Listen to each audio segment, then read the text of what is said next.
So good evening, everyone, and welcome to the second day of the Path of Purification. Now, before we start the session and I introduce the speaker, let's just step back into a few moments of silence.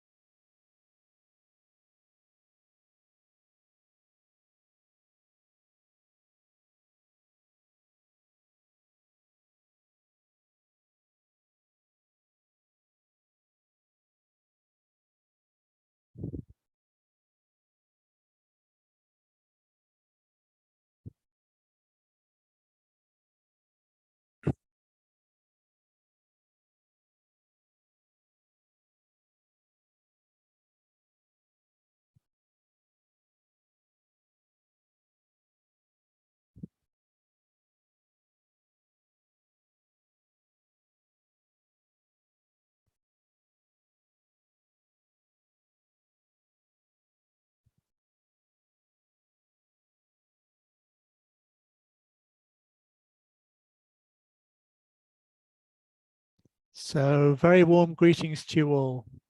Now, we're very happy to have Divyanshi Chugh with us today.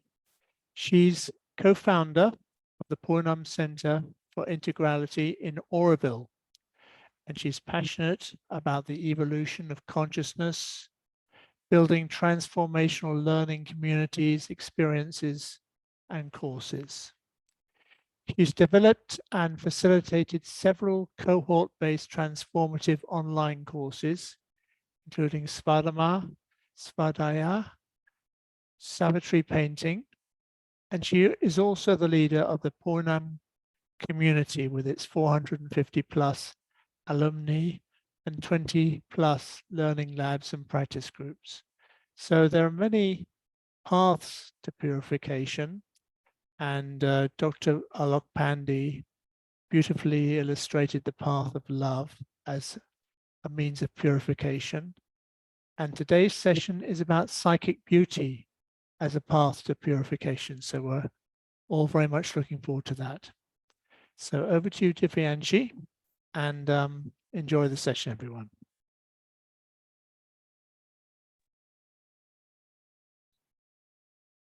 Thank you, James. I hope my voice is clear. Give me a thumbs up if my voice is clear. Okay. Yeah, very nice. It'll be nice to have our cameras on so we can have a little bit of an eye contact. So if your context allows, please to have your cameras on. I'd really like to see you. Yes, thank you. Chitra, Vijaya. See, I start taking names, huh? Chetna, Sophie, Sanjeev. Wonderful, so wonderful to see you. So yes, beauty is an extremely important dimension on the path of integral yoga. And it can be a very, very potent, a very living means of purification. There's so much of importance that Mother gave to beauty in all dimensions and in all aspects of life. In everything that we do, we can do it beautifully. In everything that our thoughts think, it can be a beautiful thought.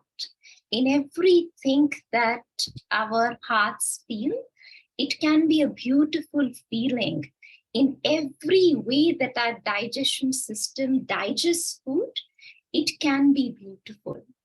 So beauty is sometimes I feel it's a little ignored pathway, but it's a very, very important pathway. Mother talked about that the divine manifests through the mind as wisdom, through the psychic as love, through the vital as power, and through the body as beauty.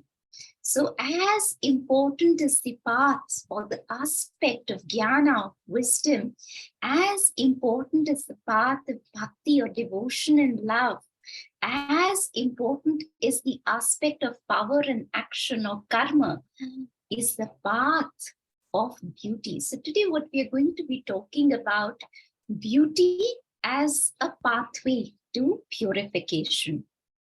I'll begin with sharing my slides, but you do not switch off your cameras, because even as it is going to be a PPT, I'm still seeing you on the side.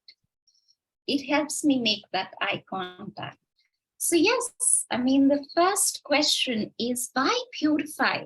Why purification is important? And I'm sure that all of you here in the audience are already familiar with the importance of purification, which is why you've signed up to participate in a course on purification. But if I can just summarize why is the need for purification? I could say that, because of primarily 3 reasons. One is that, as you start walking the path of yoga, you begin to naturally realize that, each of our part of being, if we do not bring attention, presence, consciousness into that part of being, ordinarily it tends to degenerate. Ordinarily, the mind tends to go from one thought to another. If you are not consciously bringing any kind of concentration in the mind, it will ordinarily do its own function. So on the path of self-mastery, on the path of self-discovery, the first thing we begin to do is self-awareness. And when we become aware, that is when we become more and more acutely aware that, things are ordinarily degenerating. So just for maintaining a certain hygiene in our inner environment, we need purification. Here, I'm not even talking about, any kind of higher aims. Even to live a stable, balanced, normal life, to have a certain hygiene, a certain purification, inner purification is required. I'm not even talking about the advanced stages of cleaning up of the subconscious or opening up to the superconscious light, but just to live a normal life in a healthy, blooming way. A certain inner hygiene is required. Just like in our houses, a certain hygiene is required, a hygiene of everyday grooming the floor, of everyday mopping the floor, of time to time dusting and removing the dust from the furniture, just like a basic cleaning on the outside, just like we bathe every day on the outside, and inner cleaning is also an important aspect of living a hygienic life. That's the first one. The second need for purification comes when, as one begins to walk the path, there is more and more of a need to be authentic. It's important that, I feel like I am able to meet myself in the eyes, that I am authentic to myself. It's a certain need that begins to become more. One second, I'll take a little bit of a pause because the electricity is gone. I'll just be back.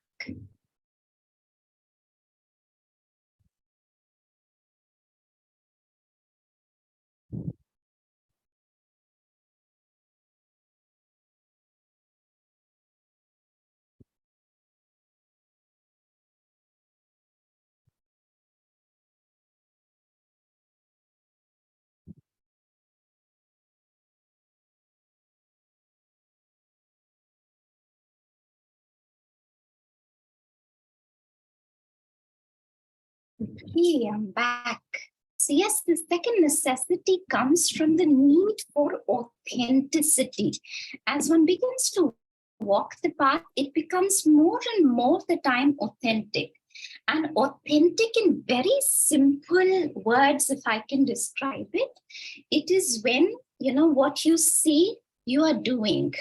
When what you think, you're able to embody that or able to walk that path progressively towards that ideal.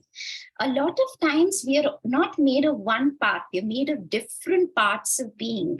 So one part of our being is more mature and another part of being is still kind of catching up.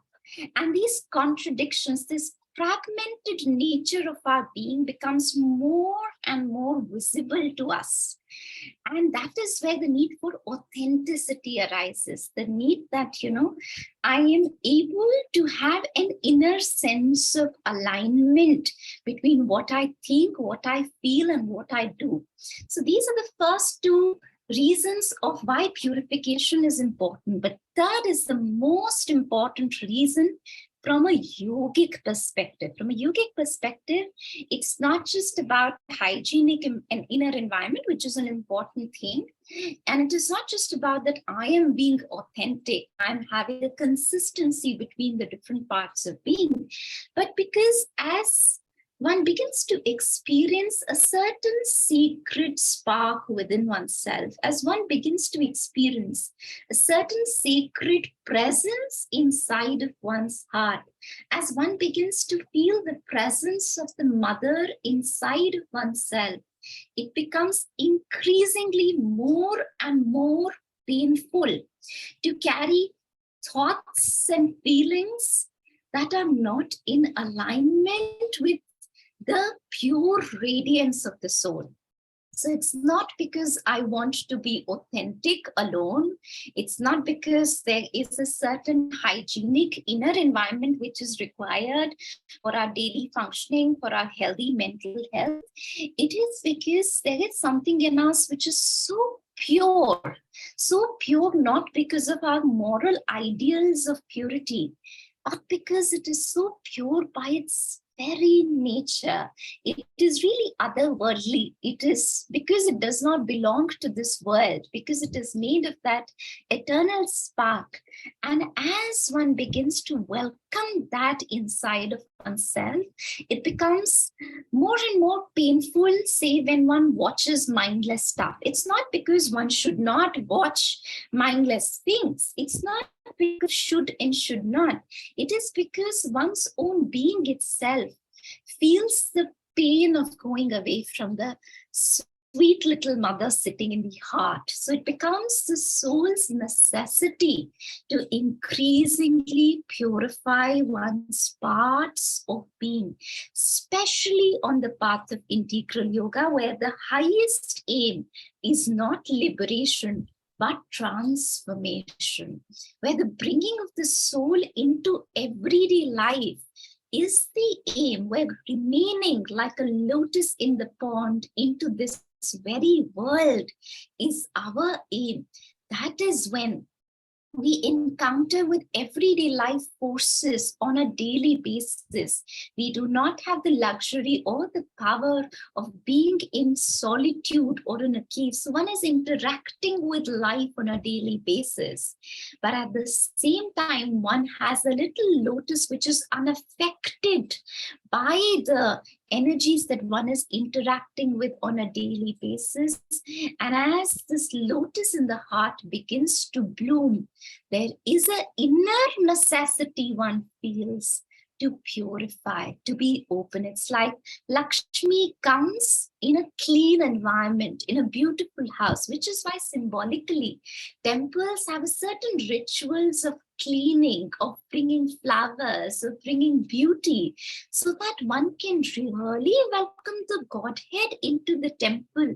In a dirty environment, Mahalakshmi does not come. Whether it is the dirty inner environment, by dirty I do not mean in a moral sense of dirt, but dirty in the sense of wherever there's meanness, there is selfishness, there's hanging on to certain past things that happened way into the past, where the heart is not at all willing to forgive, where it seeks a certain revenge. Environments, inner environments like this, which are first and foremost lethal to myself more than to anybody else. It's like an inner terrorism of sort, right? And in those places, the Lakshmi does not come. So more important than anything else, why purify? Not to look good or appear sattvic, but purify because it is an inner necessity. It is felt inwardly. So yes, from why purify, we move on to 1 second. Yes, what is purification? So the first thing to understand is what is not purification. So purification is not a moral thing. It is, and especially, I felt the need of mentioning it because across religions in their degenerate format, there's a lot of stress given to being pure. And we have a lot of our notions from the society coming of what is right and what is wrong, what is a right way of being, what is a wrong way of being, what you should do, what you should not do. So we internalize that as children. That's not what purification. Purification is a psychological process in which it has two basic movements. One is a movement where there is a yearning and seeking for the soul. You want to invite the Godhead to sit in your heart, which is an outside-in process. The other is an inside-out process where, because you have tasted and experienced a certain purity, a vibration of purity, a very living, breathing vibration of purity inside of yourself, you want to operate from that radiance, inner radiance of joy and delight, and live from that part into the world. So morality is nothing to do with purity. So yes, what is not purification or purity is the moral notions that we have. The midway or the intermediate path, which is between living in normal, ordinary life and living from your psychic or your soul, is the intermediate stage of transition where the buddhi or the intelligent mental will becomes more and more in charge.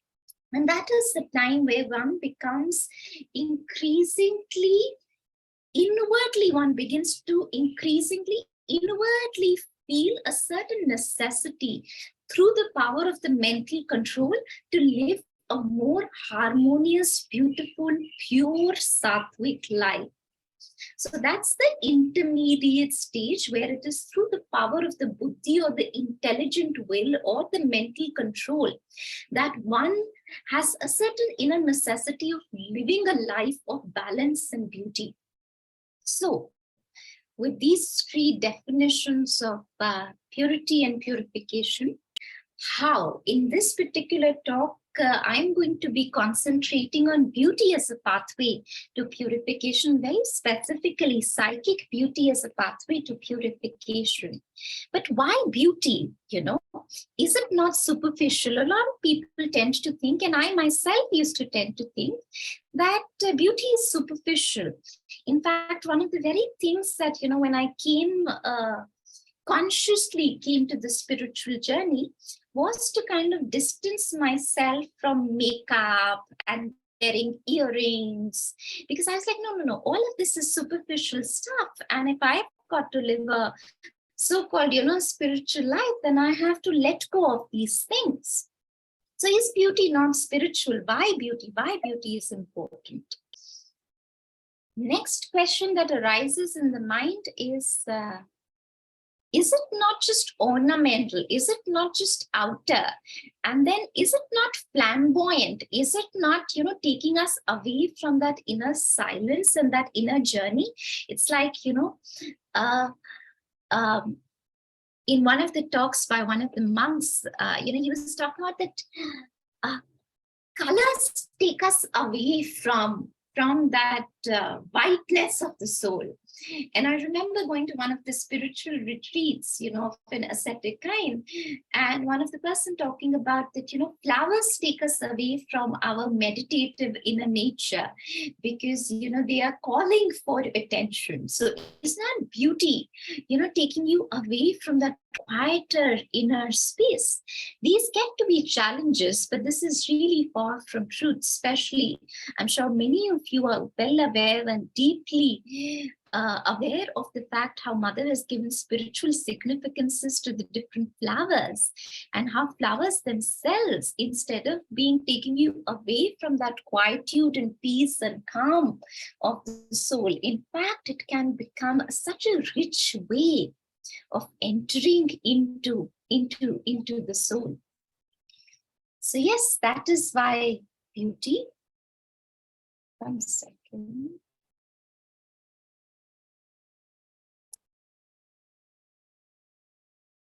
Yes, so what is psychic beauty? And this is one of the most beautiful definitions given by the mother. And this is what I always keep in mind. Beauty is nothing but the expression of the divine, first and foremost on the physical plane, but really speaking in each and every plane. Things can either be beautiful or it can be not very beautiful. There is an entire continuum of beauty to crudeness that each of our parts of being can be. So beauty is the expression of the divine on the physical plane.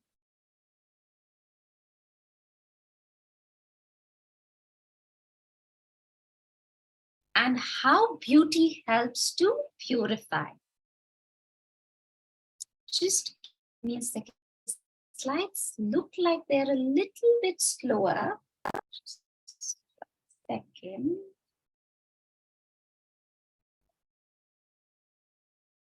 The computer is hung, so you have to give me a moment, ma'am.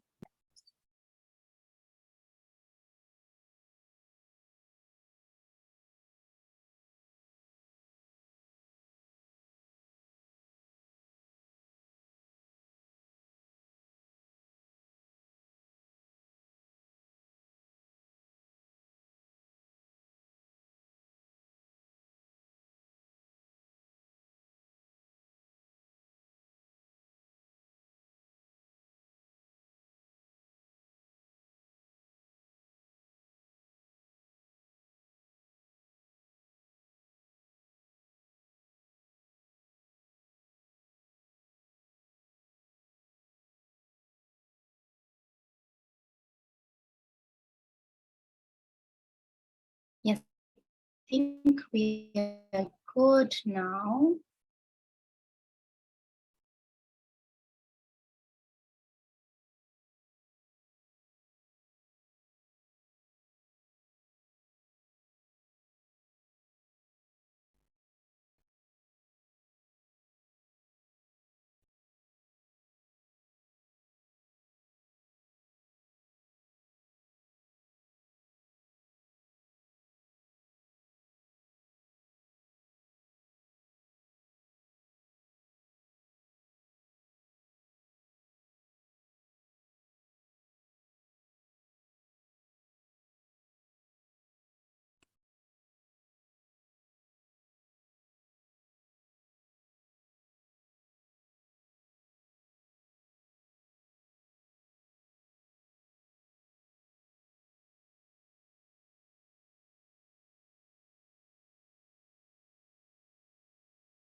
Yes, so am I back? Is everybody able to see the screen and hear me?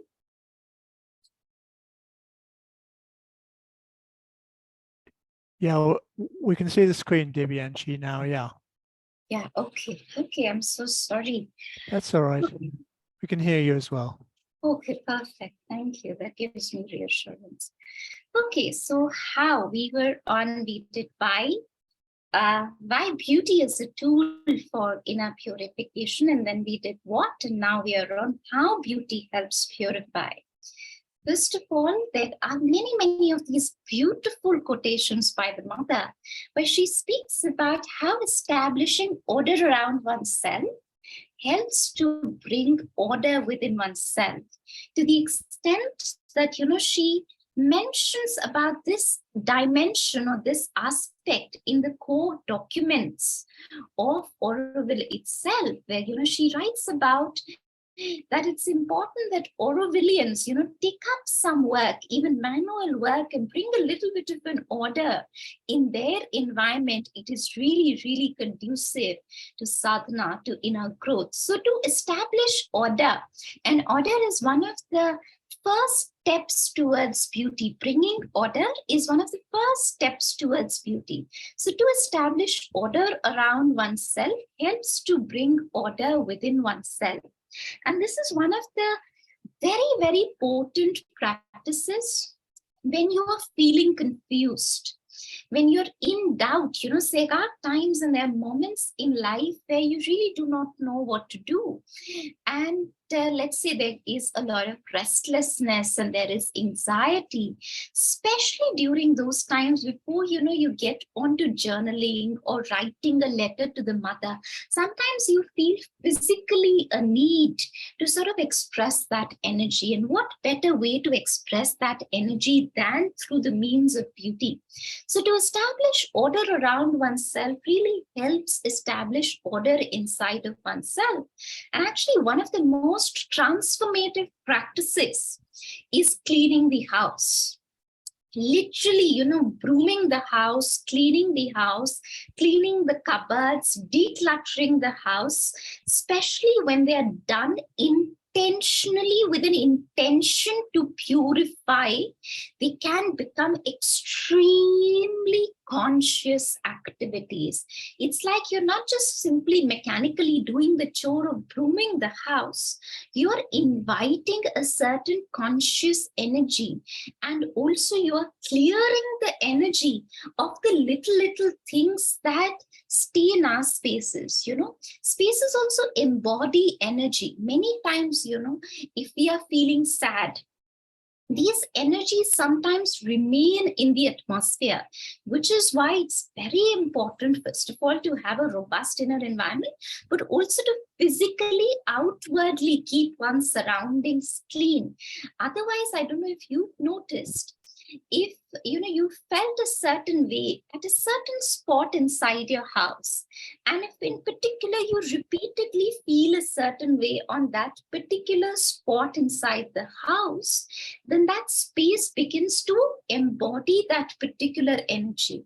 And that's true for both positive, neutral, as well as negative sort of energy.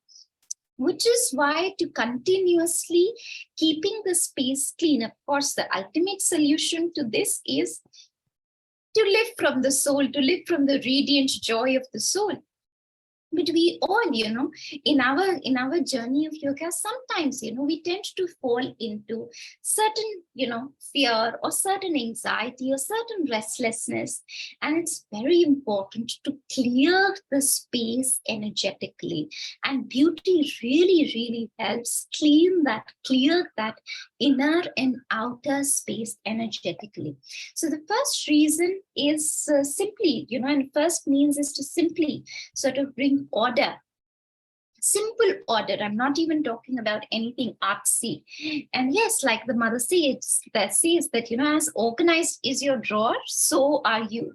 So your mind is as organized as your drawer. And she says that, if you want to really know how organized a person is in one's inner psychology, then just open the drawer of that person. And she says the drawer for a particular reason, because several times we may keep our houses very clean from the surface, because we want to welcome guests into our houses, but only when you look at the utility room or the cupboard inside the house, that is where that how much of an organization is happening as an extension of that energy of the person. Now, the beautiful part is one can, turn it around and use it as a means and a method of inner organization as well. So yes, in the first time for several of us, it may feel like, okay, and especially in this time and age, it's not just about physical spaces, it's also about digital spaces. Also really, how full is your phone? is as full as your mind a lot of times also. And we may keep on increasing, that cloud storage, but eventually it really boils down to, living from a part of being that by its very nature organizes. And that's one of the significant aspects of the soul or the psychic. By its very nature, the soul is a harmonizer. It's an integrator. It will by its very nature bring rhythm, harmony, organization, and order. And it will bring that in one's inner environment. It will bring that in one's outer environment. And one can turn it around, which is an easier thing to do, bringing order and organization in our outer environment. We create a conducive environment for that natural harmonizer, for that natural integrator to come to the forefront. Yes, and how to use beauty as a tool of purification, like Sri Aurobindo mentions. It's a much longer quotation, but I've just pulled out certain instances from that big line of Sri Aurobindo, where he talks about beauty can be a line of ascent.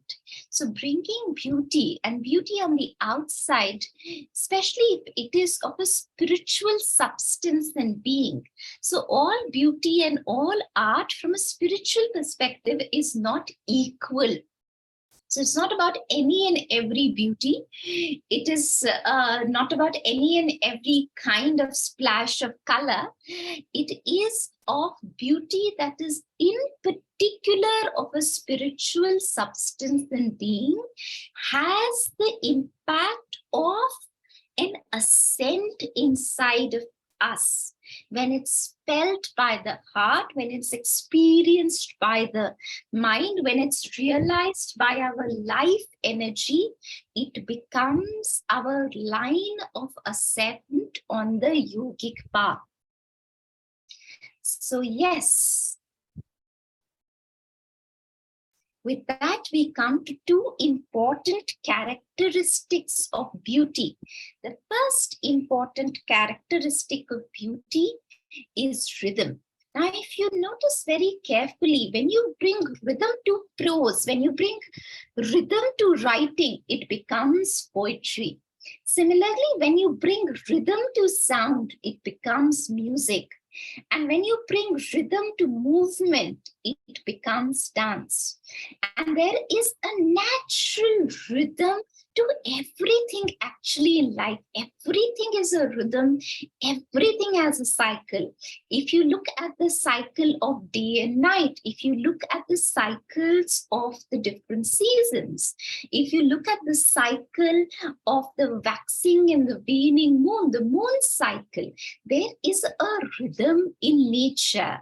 And the reason for that is because nature is nothing but an expression of truth, and truth in its very essence is beautiful, which is why when the rishis were meditating and they were receiving the mantras, most of those mantras have a natural rhythm.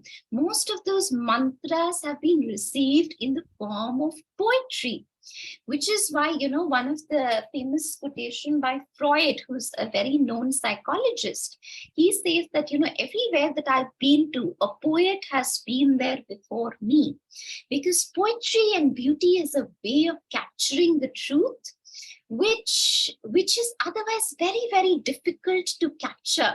What you can say through music, what you can say through art, what you can say through dance, what you can say through painting, many times you're not able to say through words, even as you may be spending a lot of words. So one of the key characteristics of beauty is that of harmony. It is that of rhythm. And beginning to respect that rhythm is very, very important. Now, because rhythm is a part of beauty, now you see, you can really use it strategically for healing also. For instance, more than any therapy in the world, Savitri can be a cure. Now, logically, it may seem like, how can, Savitri cure you? How can Savitri be a literal physical means of curing you? Or how can it be even a cure for severe, mental health issues or disorder? The reason is poetry has rhythm. Savitri has rhythm. And what happens is when we are facing certain illnesses, it's like we've lost a certain rhythm, whether we have lost a certain rhythm in the body or we have lost a certain rhythm in the mind. It's nothing but a disequilibrium and a disorder that is known in a concrete form as an illness, disorder, or disease. Essentially, it is an energetic disorder or energetic disequilibrium. So when one is closer to those things which have a natural sense of rhythm, one begins to restore one's own rhythm, one's own balance. You must have noticed that, especially when you're mentally disturbed, it becomes very difficult to sleep at night. One of the first things that you experience when you're really, disturbed about something, it becomes very, very difficult to sleep at night. And when you're not sleeping at night at the right time, what begins to happen is you begin to lose that natural body's rhythm of the day. And then it kind of feeds into each other. You're mentally disturbed, your natural rhythm is off, and the two then begins to feed each other. And one of the best ways of coming back to that inner equilibrium, inner order is beauty, is poetry, because poetry has a rhythm. So the more you read poetry, the more you listen to the right kind of music, which has the right kind of rhythm, it begins to restore you, which is why, many times if you will still go to a traditional Indian astrologer, that person will be like, okay, you chant this particular mantra. It'll bring that wellness back into you. And what is chanting of the mantra? It is repetition of a certain powerful, potent word, which ideally is sort of given by the guru with a certain force embodied into it. But even as, one stumbles upon a particular mantra, one, chants the Hanuman Chalisa, even without knowing the meaning of what these words are, just because they embody a certain rhythm in those words, there is a certain inherent beauty in those words. You also, when you begin to attune yourself to it, you also begin to come back to the same rhythm and the same beauty that is embodied in that mantra. And Savitri is also nothing but really the transformational, or nothing but really like the most powerful mantra that at least I know. So yes, so when you begin to really see beauty as rhythm, then it is no longer just, restricted to dance, art, music, poetry. Any aspect of life, be it accounting, mathematics, activities of life, managing a team, for instance, can be an extremely meditative activity of bringing art and beauty into life. So then there is nothing like, these are scientific fields and these are art fields, these are mundane fields and these are creative fields. Everything, when you retune into life as a rhythm and beauty as a rhythm, then you can bring rhythm in any and everything you do. So you may be working on a laptop on Excel sheets the entire day, but you may be the greatest unseen artist who's really kind of bringing rhythm and harmony between numbers. So it's not like in what you bring rhythm and harmony into that makes something beautiful or that makes something in art. It could be in any and everything, even in accounting. There is a great presence of the Mahasaraswati. I remember Mother has at one point in time mentioned of just the joy she felt when, credit is equal to, when the balance sheet kind of matches. So just the joy that you feel when there is rhythm. Wherever there is rhythm, there is beauty. And wherever there's beauty, there is joy. Wherever there is joy, there is a natural radiance of love. So it's not just restricted to the conventional fields. Yes, I'm going to go to the next slide. So yes, the second characteristic of beauty is simplicity. And especially, in today's day and age, where a lot of beauty and fashion industry, for instance, has really become about catching attention and coming up, and not just the fashion industry, but even the paintings and the art, to try and create something new and new and new. There's so much of pressure on trying to create new that, one is just creating something in order to catch attention. Whereas truly beauty is very, very simple. Truth in its infinite vastness, in its infinite wideness, when you truly are able to hold the entire comprehensiveness and complexity of the truth, you realize truth is simple. When you really are able to peel the onion layer by layer in your heart and let your heart be broken and open to the vast ocean of love that gives and gives and gives endlessly, you realize love in its essence is simple. Similarly, when beauty and art reaches its height, one realizes that it is simple. Japan, a country which is famous and known for art and beauty, one of the things that, they're really famous for, whether it is Japanese tea ceremony or it is, the Japanese art, they spend a lot of time in preparation, which is the way they will keep the brushes, the way they will wash the brushes, the way they've kept the paints, the way they will create that context, the way they will, prepare the paper, the way they will prepare the canvas. But the actual art and the time that they spent in doing that actual art is very little. And that actual art or that actual calligraphy, that is very, very simple. So another very important characteristic of beauty is simplicity. And when I say simplicity, it does not mean aesthetic simplicity. It can also be an opulent simplicity. And I feel Savitri is one of the most jeweled examples of an opulent simplicity. On one hand, I feel the entire book is so simply written. At the same time, there is so much of opulence in the book, but I don't mean the wrong kind of opulence. I mean the right kind of opulence. Each and every word used by Sri Aurobindo is literally like, a precious stone that has been carefully chosen to weave the lines together. So when I say simplicity, I do not necessarily mean an ascetic kind of simplicity, that things cannot be strong, that they always have to be subtle.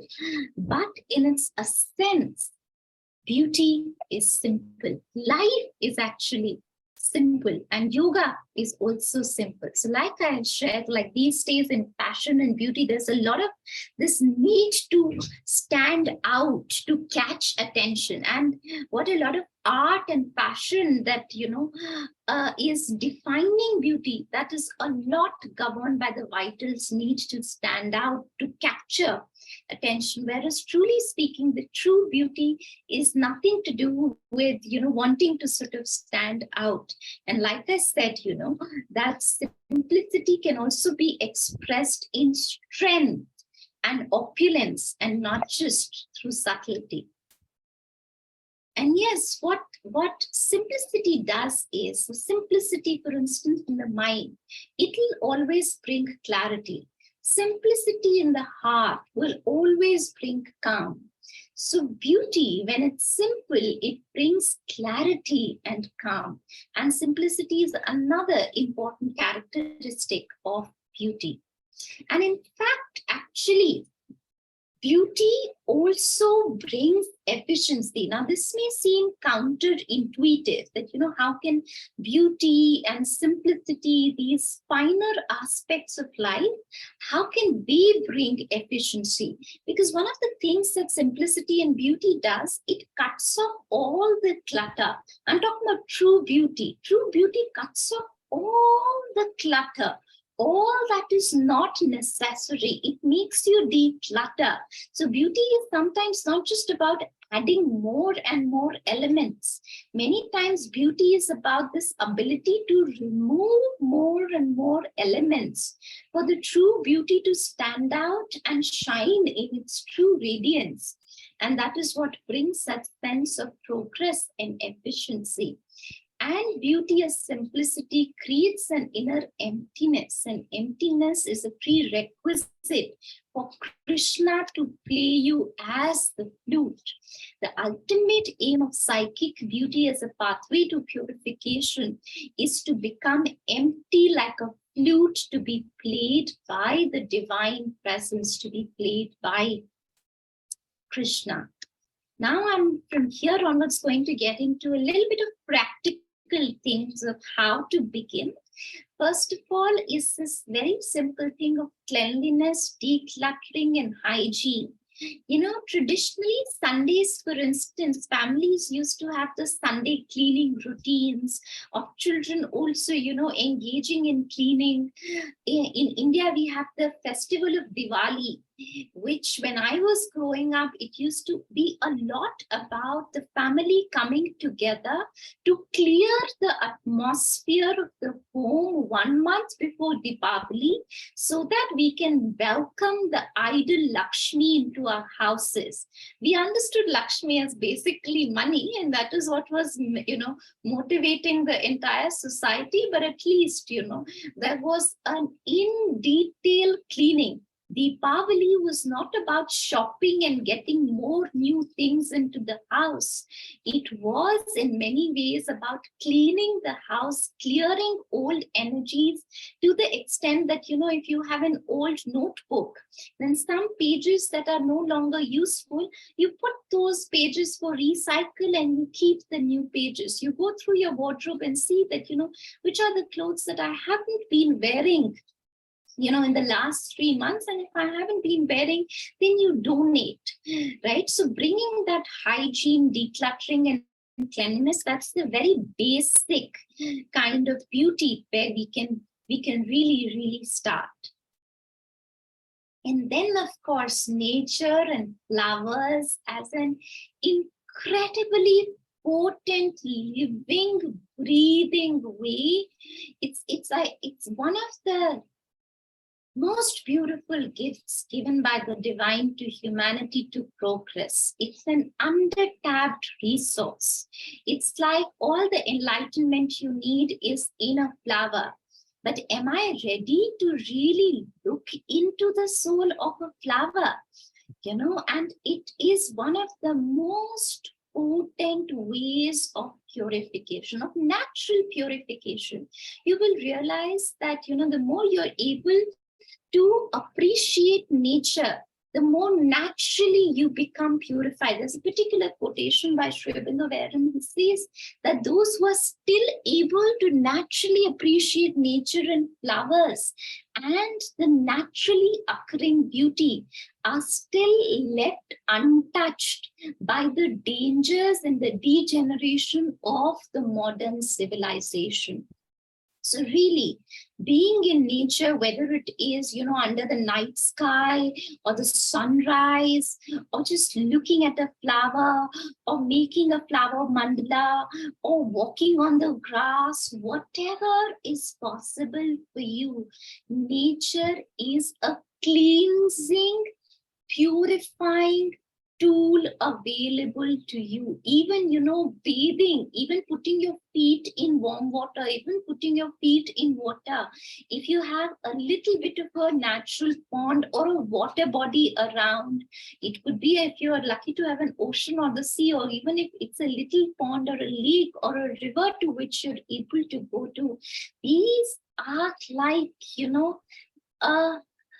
it's like, you know, a cheat sheet to progress that the divine has kind of given you. It's so much present and physical and there and out there. A flower is something that you can touch and hold, and yet it does not belong to this realm. So nature in flowers is a very, very potent means. And yes, flowers, needless to say, even the colors of the different flowers. You know, choose a flower and meditate on a flower for an entire year. Your life will change. I guarantee you, if you're attracted to a flower, choose that flower and really just meditate on that flower, the color of that flower, the form of that flower, and bring that flower as your desktop DP, as your mobile DP. Paint that flower. If you have physically an access to that flower, then put those flowers in your house and try to become like that flower. That's all that is required, to try to become like the flower that you are attracted to. That is the sadhana of beauty. So flowers, I mean, I feel like it's such a beautiful way. And this is one of the flower mandala created by Surya, who is a member of the Purnam community. He's also one of the co-facilitators now of the Purnam community. And every day in his house, he just, you know, picks up these fallen aspiration flowers and creates a little mandala for himself and sends a photograph on the group as his daily, his unique everyday ritual of bringing that psychic beauty into his everyday life. And these small little flowers, they are symbolic of that aspiration. And in some ways, doing it on an everyday basis is a symbolic yagna of protecting that inner aspiration. That's what the Vedic rituals used to be. They used to be symbolic, like the Indian havans, they are symbolic outer representations of an inner sacrifice. So making flower mandalas is an exceedingly beautiful way of purifying through beauty. Looking at the sky, you know, every single day, if you have time at night, going to the terrace and just sitting quietly with the sky for 5 to 10 minutes, that's enough. That's really enough to change the rhythm of the day, to change your thoughts, to slow down. And that's enough to bring that sense of meditation in life. Meditation is not something that you do. It's more like the agarbatti's fragrance. It is the atmosphere in which you live. And some of these practices just kind of creates that outer atmosphere, which makes it easier to get in touch with that inner sky or that inner atmosphere. Particularly if you know sky, if you're seeking clarity in the mind, then sky is one of the most beautiful ways.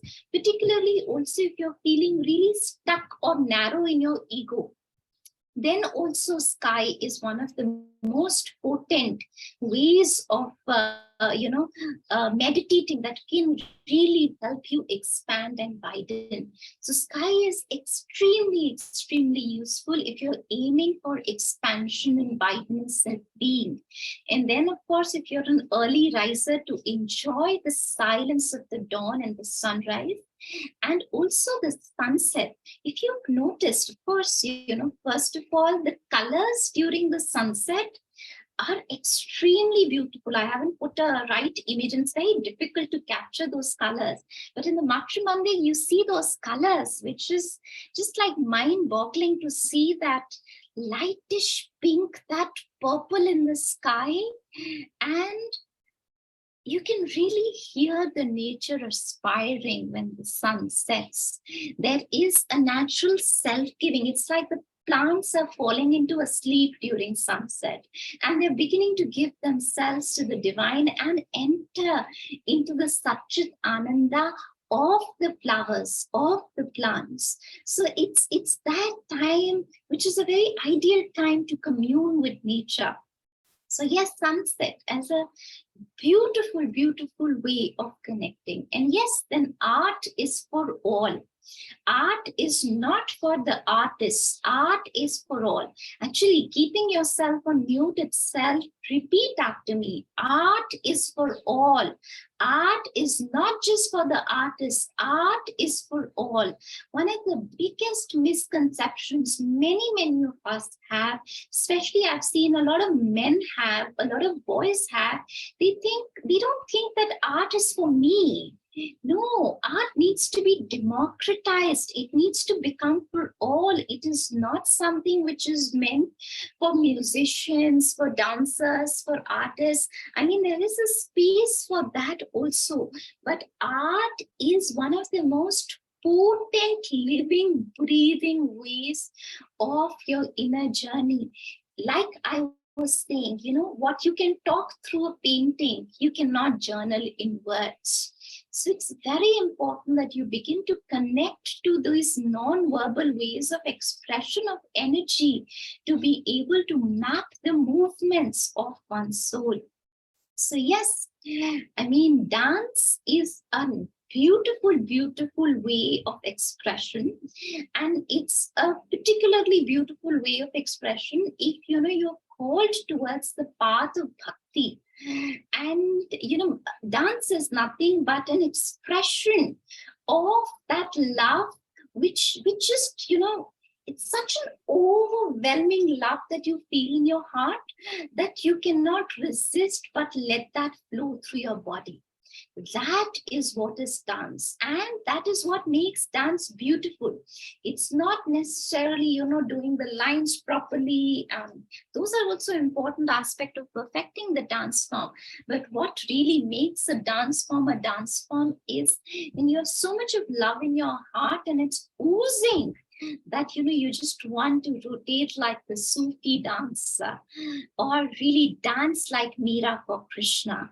That is what dance truly is. It is the rhythm of joy and love. The other art form that one can take up as a practice is whether it is in Tamil Nadu we have kolam outside every house as a ritual which is being passed from generation to generation.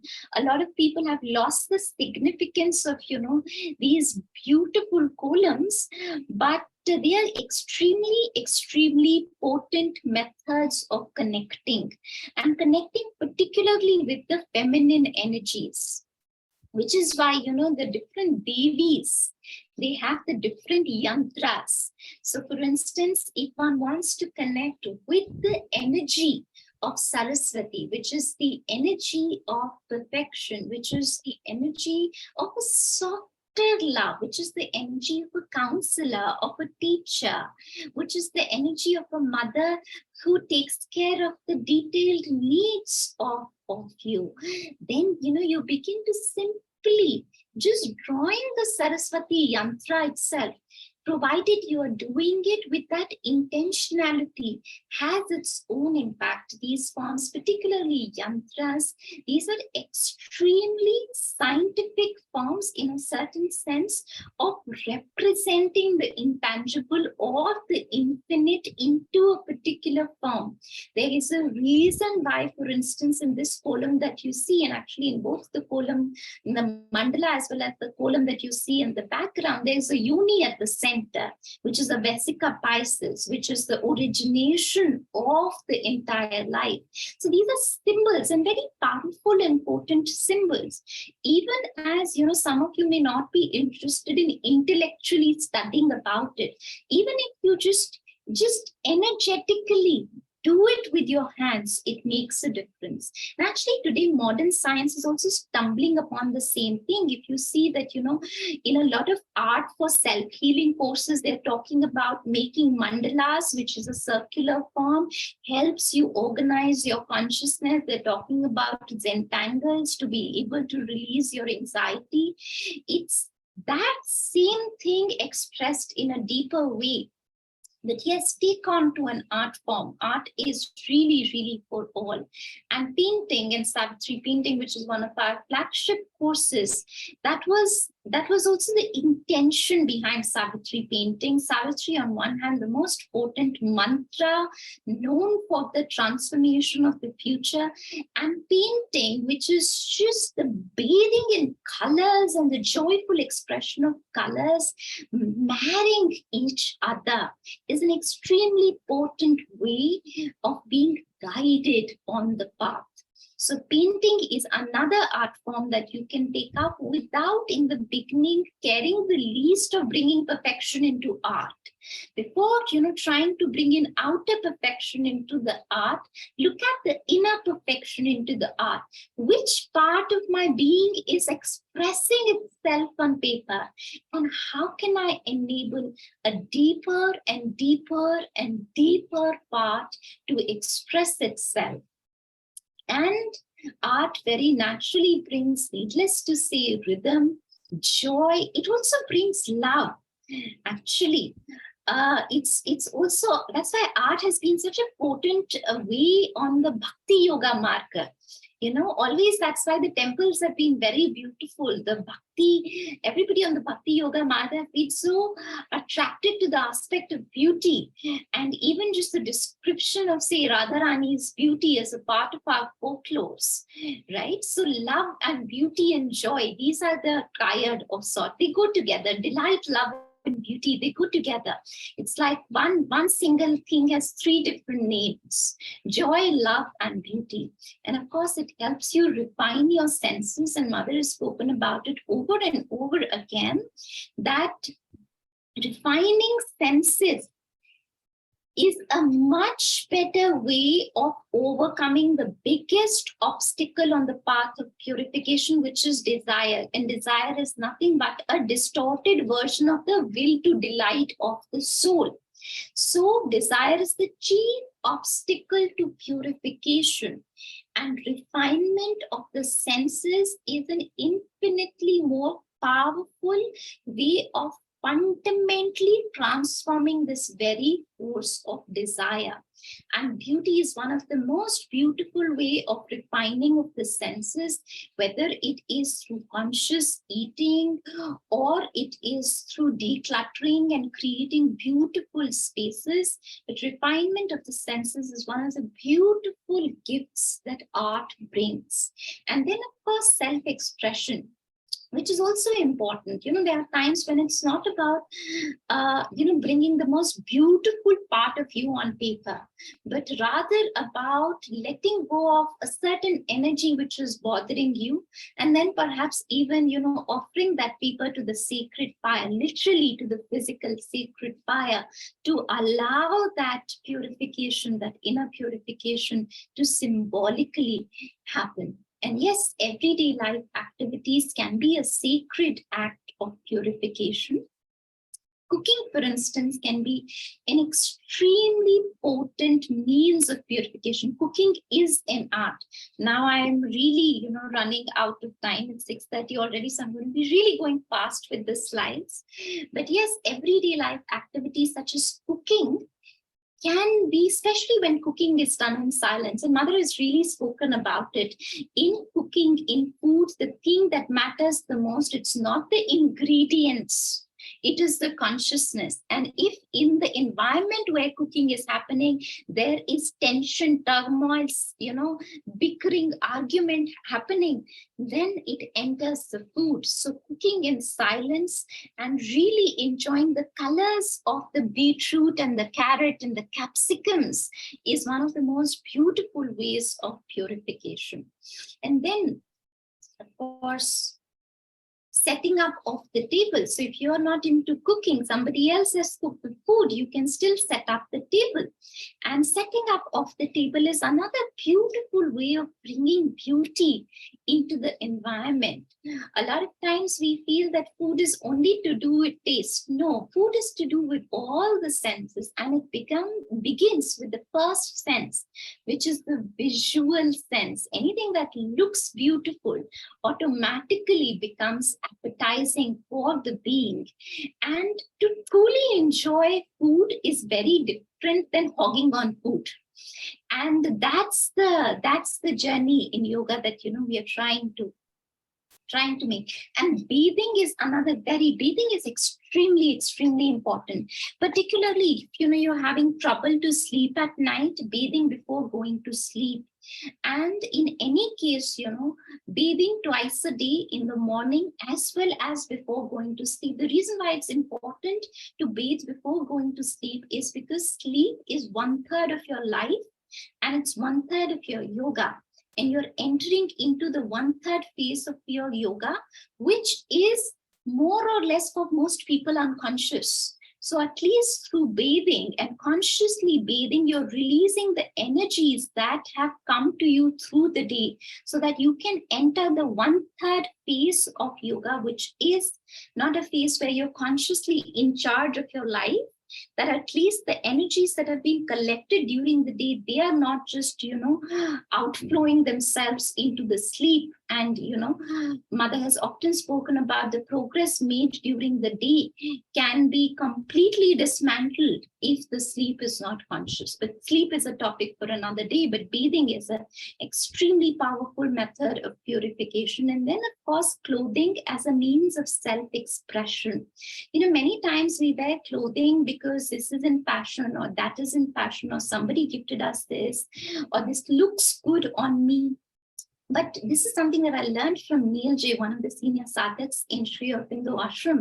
She talked about that clothing can express your psyche.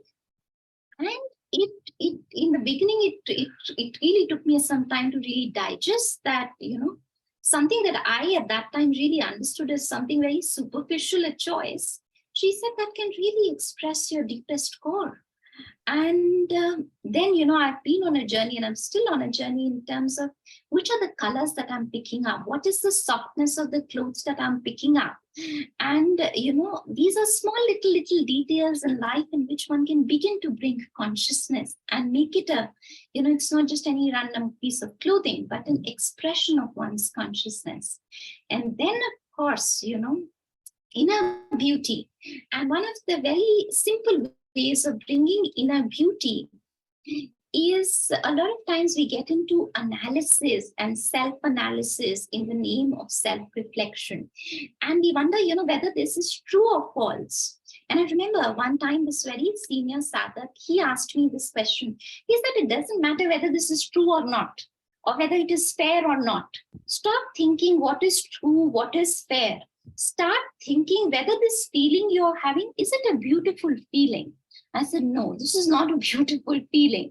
And he said, then that's it. Then it cannot be made of truth. Then, you let it go.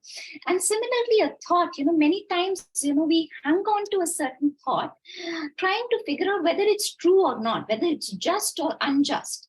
But when we approach from an energetic perspective, and you ask yourself this question, is it a beautiful thought? It's probably not a beautiful thought to think that I'm a failure. Then how can I rephrase that thought? It does not matter, whether it's true or false, whether you are a failure or you're not a failure, whether you did well or you did not do well, it does not matter. What matters is whether is it beautiful or is it not beautiful? And can I change it to a more beautiful thought?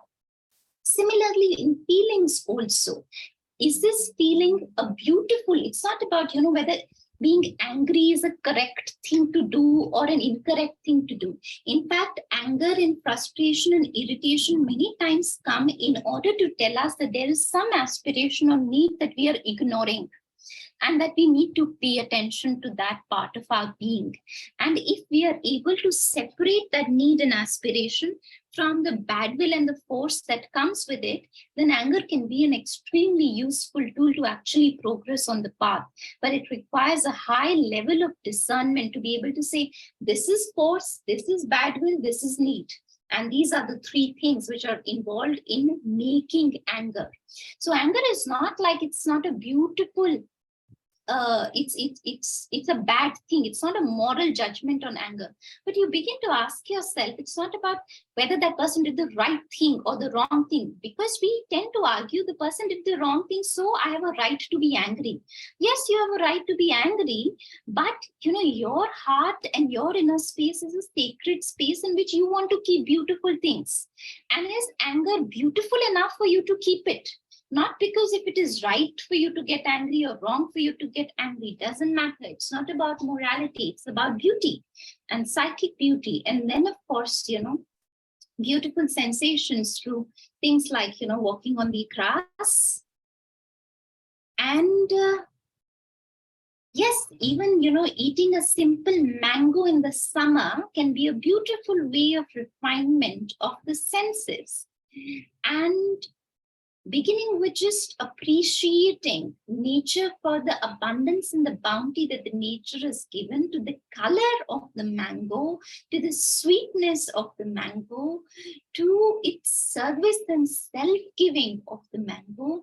It can be a beautiful way of refining of the senses. Actually, a lot of times we tend to get a mastery over food through our mental will. I should not eat white sugar. I should eat this thing. This is a bad thing to eat. This is a good thing to eat.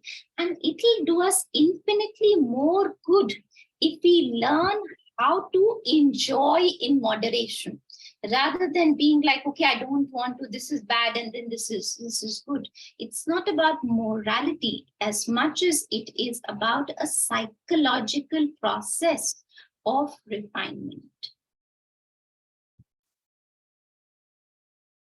So yes, I mean, that slide of a guy with this big burger, I mean, this is also where some part of the society is headed, and it's quite scary with images like this representing pleasure. It's very important that as a society, we are redefining pleasure, that pleasure is not like this big of a mammoth of a burger on which you can hug. That pleasure is also just naturally eating a mango. That simple things can be pleasurable. And the important thing when it comes to the lower vital is moderation and refinement.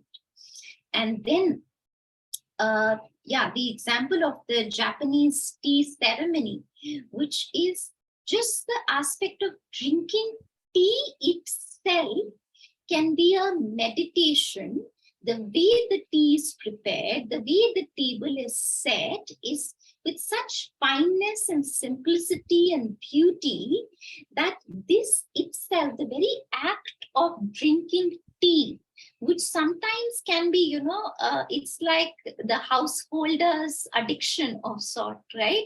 Something that usually pulls us down, that itself can be, turned the other way around, and it can become a conscious activity to bring beauty. So when we bring beauty into anything that we do, when we bring presence into anything that we do, it becomes a conscious tool of progress and purification. So yes, I think I'm going to close for today. I have plenty of slides kind of going into, beauty and the different aspects of beauty, going all the way, we are on the lower vital, going all the way to body. I'm going to also just stop for today. I think we've had a good, complete session for the day. And I don't want to now any longer go above time. And yes, with that, I'm going to hand over to James. I hope you enjoyed the session today and could have at least one takeaway to take back today. If I can have the liberty of taking 1 more minute, and I could request the audience to just write one takeaway from today's talk, and then we can sort of close. Any one thing that touched you, that stayed with you very instantaneously, very intuitively, that you'd like to type out, and then over to you, James. It's very nice, Divyanshi. Thank you. So,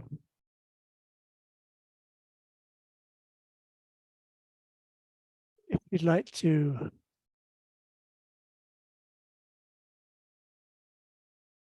savagery can cure.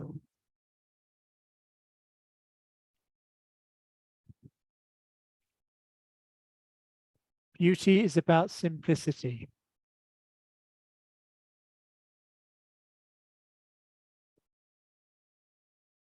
Seeing beauty in everyday, ordinary things. Meditate on flower.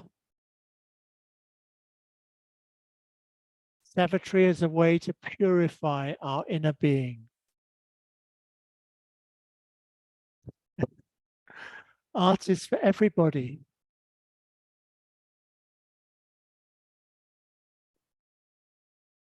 Art is another way to cleanse. What I think, I feel, I do, all are beautiful.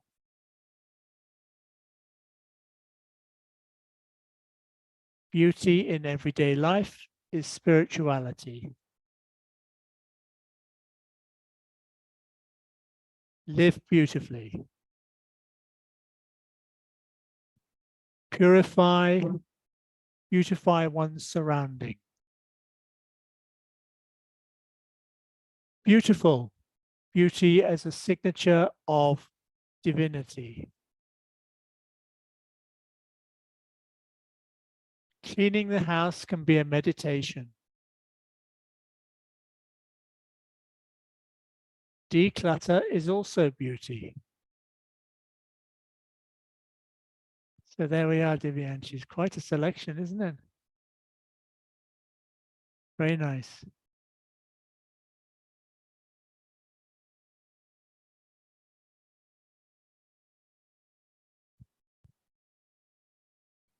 To connect with beauty every moment as a sadhana. Purification is soul's necessity.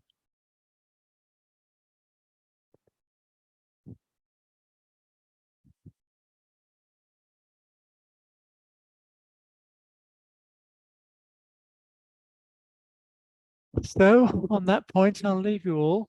Thank you very much, Divyanshi. Wonderful session. Beautiful session.